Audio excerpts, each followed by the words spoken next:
Bertemu kembali Rentasan Berita edisi 1257. Saya Zawazi Yusof, antara paparan utama malam ini. Penderhaka tidak layak menjadi pemimpin negara.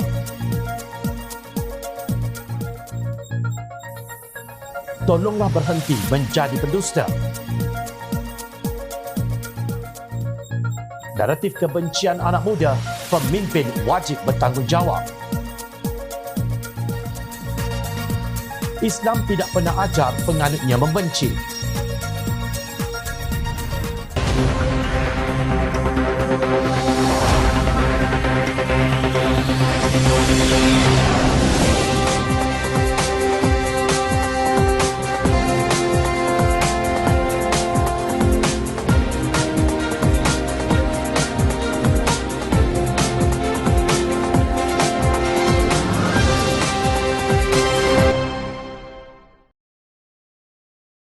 Assalamualaikum dan salam sejahtera. Kenyataan dua orang pengerusi gabungan parti politik pengerusi Pakatan Harapan, Datuk Seri Anwar Ibrahim dan Tan Sri Mahyadin Mat Yassin, menunjukkan dengan jelas siapa di antara kedua mereka yang berwibawa sebagai pemimpin bertaraf dunia. Sidang media selepas menghadap Yang di-Pertuan Agong Al-Sultan Abdullah Riayatuddin Al-Mustafa Billah Shah memberi imej jelas siapa sebenarnya tawaduk dan mementingkan perpaduan, siapa yang kemaruk dan tamak hendak menjadi Perdana Menteri dengan cara apapun. Menurut Anwar, Yang di-Pertuan Agong menitahkan bahawa kerajaan yang bakal ditubuhkan perlu inklusif. Baginda menitahkan agar kerajaan perpaduan melibatkan semua pihak termasuk kaum agama dan juga wilayah Sabah dan Sarawak dibentuk seperti sejak dahulu lagi, sama ada semasa Datuk Seri Ismail Sabri Yaakob atau Tan Sri Mahyadin Mat Yassin. Dan kerajaan perpaduan itu istilah yang saya gunakan semalam. Dan kebetulan Agong daripada bertahun-tahun yang lalu secara konsisten memohon supaya ada semangat perpaduan di kalangan rakyat, termasuk tatkala Datuk Seri Ismail dilantik dan sebelumnya Tan Sri Muhyiddin, tapi mereka tidak menjalankan. Lainlah kalau saya hormat dan patuh, kata pengerusi Pakatan Harapan itu. Menurut Anwar, sehingga kini tidak ada sebarang keputusan dibuat tentang siapa yang akan dilantik oleh Agong sebagai Perdana Menteri. Bagaimanapun, beliau menegaskan masih mempunyai bilangan yang cukup untuk dilantik sebagai Perdana Menteri dan tidak berbangkit kerajaan minoriti. Mengenai berapa jumlah ahli parlimen yang bersama Pakatan Harapan, Anwar berkata hal itu telah dipersembahkan, namun pihaknya masih kekurangan majoriti. Kami telah submit dan perlu beri masa. Saya rasa kami boleh dapatkan majoriti mudah yang saya bayangkan terdahulu, katanya. Sementara itu, Mahyadin ditemani Presiden PAS Tan Sri Abdul Hadi Awang menegaskan beliau mendapat sokongan sebanyak 115 ahli parlimen dengan akuan bersumpah atau SD yang diserahkan kepada pihak Istana Negara. Waktu kita serah mempunyai sejumlah bilangan ahli parlimen melebihi 112, yang melebihi daripada 112 yang dikehendaki dalam perlembagaan negara. Jadi sebab itu kami yakin kami sewajarnya boleh membentuk kerajaan. Tapi maklumlah, bila saya menghadap tadi ada dikatakan yang ni tidak mencukupi. Saya tidak tahu apakah sebab-sebab di sebalik itu, tapi buktinya ada di sini, ujar beliau. Mahyadin berkata kerana dikatakan tidak ada satu pun yang mempunyai jumlah bilangan yang mencukupi, Yang di-Pertuan Agong mencadangkan supaya Perikatan Nasional bekerjasama dengan Pakatan Harapan untuk membentuk unity government atau kerajaan perpaduan. Tetapi kami telah membincang perkara itu sejak awal lagi. Kami tidak akan bekerjasama dengan PH, Pakatan Harapan. Itu pendirian parti kita sejak dulu sampai ke hari ini. Atas tujuan apa sekalipun, unity ke apa semua sekali, kita putus kita tak bersetuju. Jadi tadi saya diminta untuk menandatangani dokumen yang minta supaya kalau kami bersetuju. Saya sign, tapi jawab atas tidak bersetuju. Tok Guru pada sama, memang kita dah sepakat atas sebab-sebab yang kita tahu kenapa kita tak boleh bersama dengan PH. Ini umum orang tahu apa sebabnya. Tegasnya, itulah yang membezakan kedua pemimpin ini. Seorang keras kepala mahu jadi Perdana Menteri dan hanya partinya harus berkuasa untuk memerintah negara, menerusi helah serta tipu daya demi mencapai matlamat. Seorang memikirkan jika Pakatan Harapan mentadbir negara dengan berkongsi kuasa menerusi kerajaan perpaduan, beliau akan berpeluang untuk fokus menyelesaikan masalah rakyat dan memulihkan ekonomi. Untuk rekod, pada pilihan raya umum ke-15 lalu, Pakatan Harapan mengalahkan Perikatan Nasional dengan 1.5 juta undi popular. Selaku blok politik terbesar, Pakatan Harapan mempunyai 82 kerusi dan mendapat 5,823,931 undi popular atau 37.97%. Perikatan Nasional pula hanya mendapat 4,667,429 undi bersamaan 30.24% dan Barisan Nasional 3,433,369 undi bersamaan 22.42%. Daripada bilangan pengundi ini pun sudah jelas mengapa Mahyadin dan Perikatan Nasional tidak layak dilantik untuk menerajui negara kerana mereka kalah untuk mendapat undi terbanyak rakyat Malaysia. Hari ini mereka derhaka kepada Yang di-Pertuan Agong yang baik hati mencadangkan solusi untuk menyelesaikan kemelut perebutan Perdana Menteri ini kerana baginda mahu melihat kestabilan politik negara. Kalian fikirlah, adakah pemimpin Perikatan Nasional ini prihatin? Ketua Polis Pulau Pinang, Datuk Muhammad Suhaili Muhammad Zain menasihati orang ramai supaya berhenti menyebarkan video yang menyentuh sensitiviti agama dan perkauman serta boleh menimbulkan perpecahan dalam kalangan masyarakat.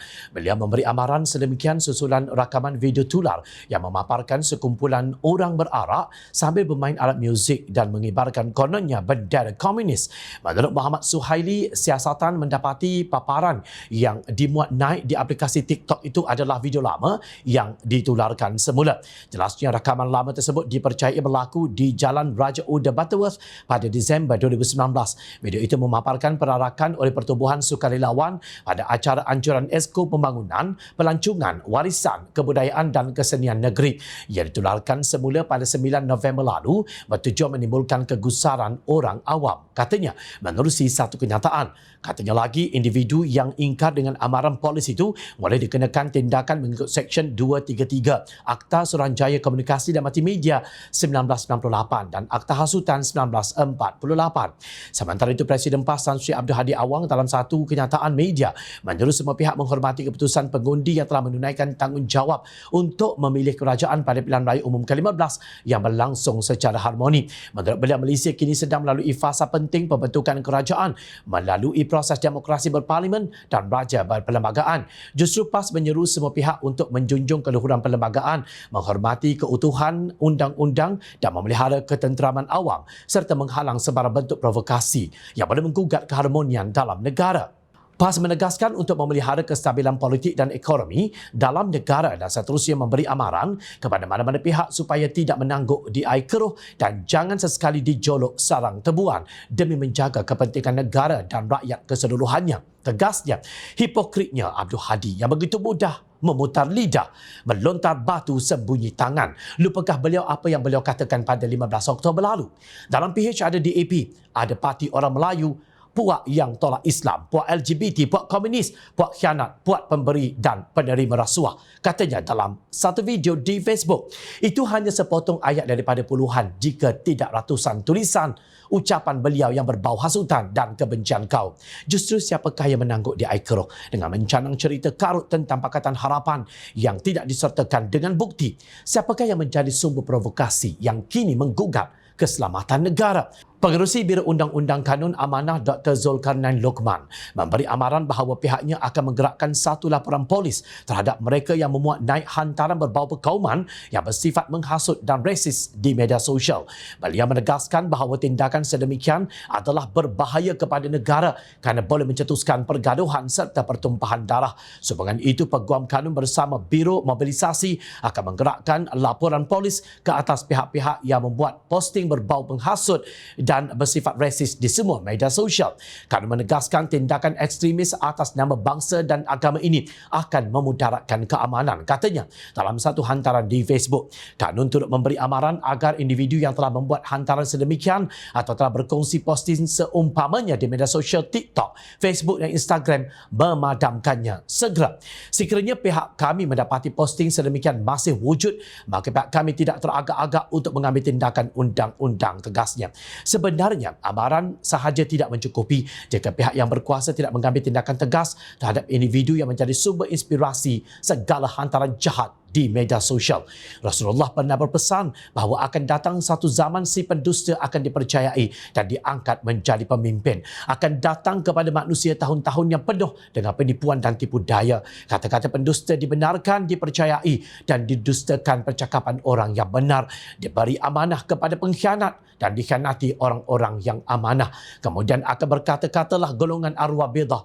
Baginda SAW ditanya, siapakah golongan Ar-Rabidah? Maka Rasulullah menjawab, orang yang bodoh lagi fasik berbicara mengurus berkaitan perkara umum yang besar. Hadis riwayat Ibnu Majah. Apa yang berlaku sekarang ini di negara kita amat mirip seperti hadis tersebut. Hanya semata-mata kerana ketakzuban pelampau dan obsesi pemimpin yang mendambakan jawatan Perdana Menteri. Walaupun parti tidak menang dalam pilihan raya umum, maka terjerat anak muda yang naif.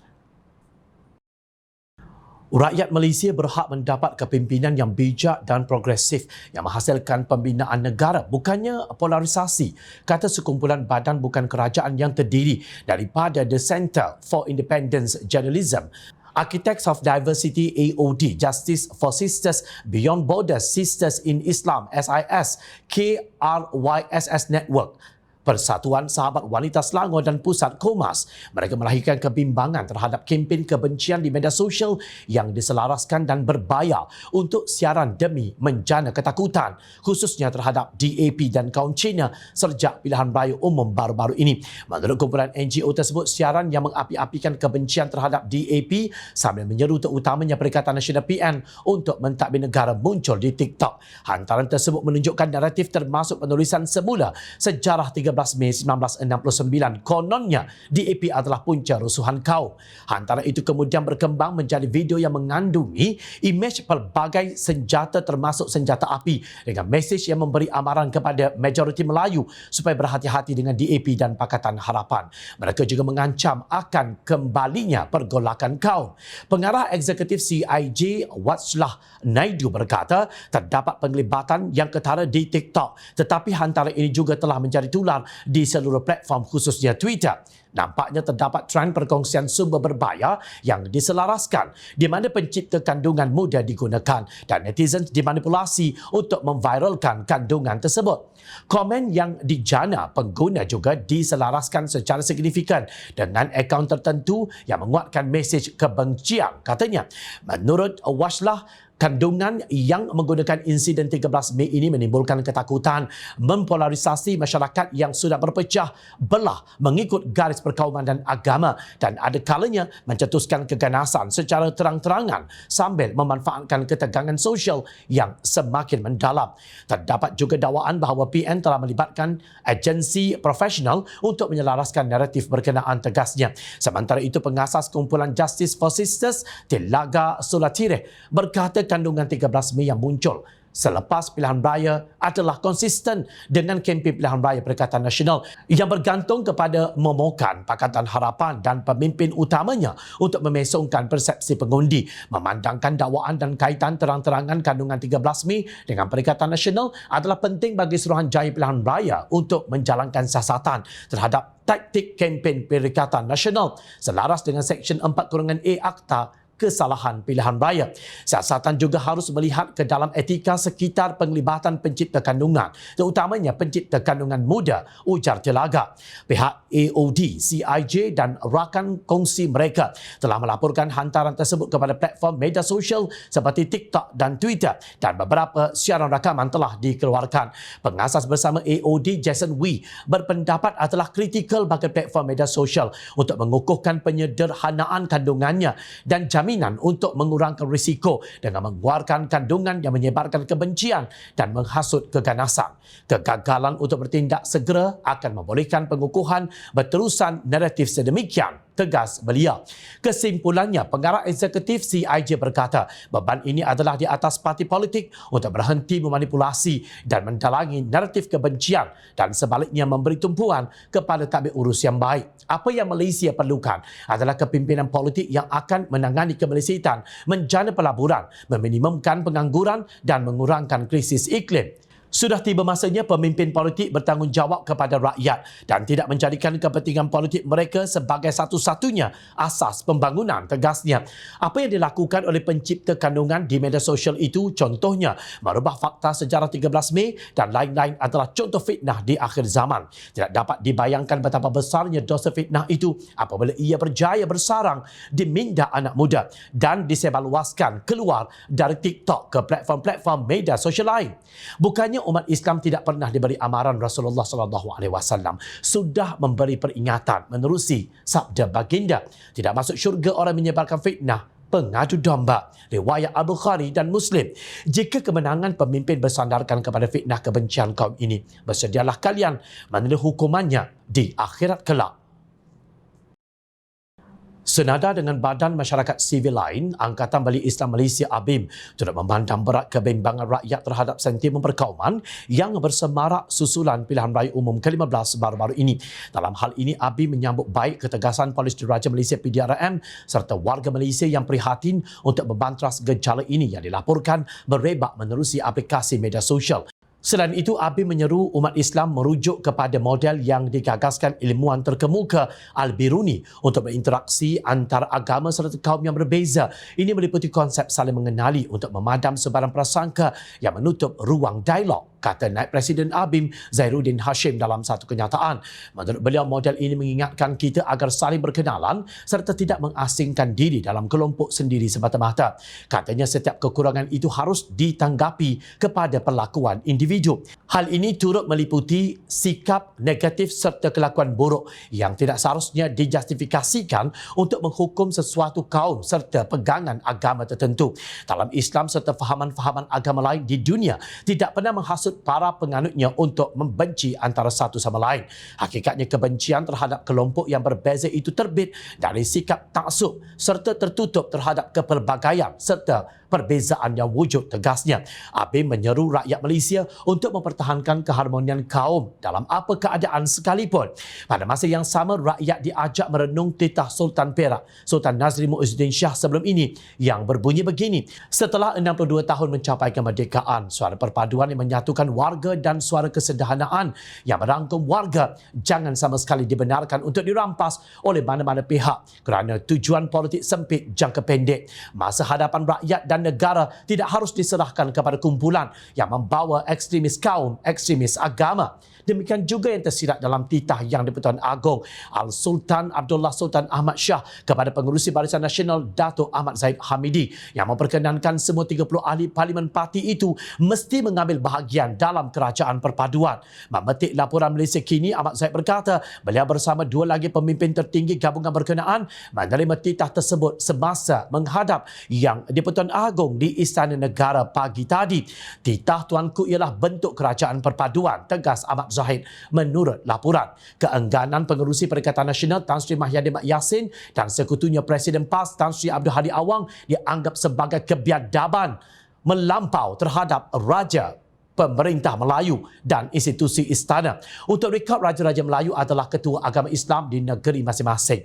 Manakala Yang di-Pertuan Agong berperanan sebagai ketua agama Islam bagi negeri Baginda serta Melaka, Pulau Pinang, Sabah, Sarawak dan wilayah persekutuan. Menolak titah Baginda sama seperti menolak arahan ketua agama Islam yang kononnya menjadi teras perjuangan mereka. Nampak sangat agama Islam hanya ditunggang demi mencapai matlamat mereka untuk memenangi pilihan raya umum. Selepas mencapai kemenangan, ajaran Islam yang menganjurkan perpaduan dan saling menghormati antara insan ditolak ke tepi. Percayalah, tindakan gerombolan ini akan dicatat dalam sejarah negara. Ia akan menjadi satu episod yang memalukan yang akan dibaca oleh generasi akan datang, turun-temurun oleh rakyat Malaysia yang sentiasa memerhati. Teruskan bersama kami di Jom Channel dan layari portal jomchannel.net untuk mendapatkan berita politik tanah air. Saya Zawaz Yusof. Assalamualaikum. Salam sejahtera. Jumpa lagi.